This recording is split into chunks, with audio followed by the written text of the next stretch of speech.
Imagine you are standing on your rooftop with your best friend. It starts hailing suddenly. Your mean neighbor runs to her rooftop to collect her clothes. She slips and falls. You and your best friend burst out laughing. It became a funny memory. You cracked jokes, replay it again and again. Your eyes were on someone else's situation. Your mind got busy hosting a little kitty party with your inner demons, and it forgot to remind you that you can get hurt too by the same hails. I used to love gossiping, and I never realized how deeply it was affecting my self worth. When we gossip, our inner demons close our eyes and we start believing that bad thing only happens to others. We stop introspecting and correcting ourselves. Then life teaches us lessons in its own way, and it's very harsh. I have a cousin sister. A few years ago, she got married, and my aunt used to tell me her husband was very loving and caring. His love language was giving gifts. He would constantly surprise her, but she was never satisfied.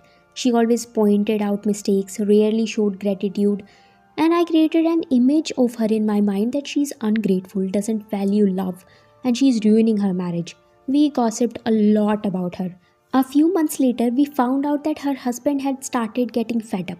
Their bone developed cracks, and every time we saw her after that, the only identity we gave her was she complains, she's ungrateful, and she doesn't respect efforts. But recently, my focus has shifted a lot towards chanting and namjap. And when you start working on yourself, you see things differently. Last night, I was randomly thinking about her, and suddenly I thought, I'm not very much different from her. I complain to God all the time, I'm rarely satisfied.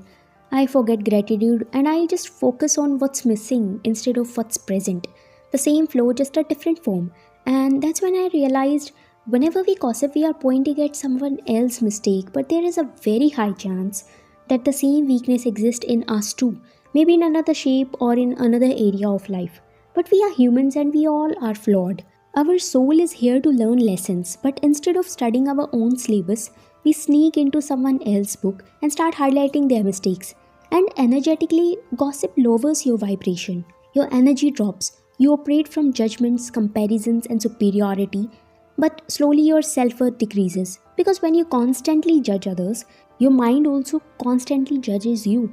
If you look for cracks in people, your mind will start looking for cracks in yourself too. And that is how gossip silently destroys your self respect. So, next time someone slips, ask yourself, am I laughing or am I learning?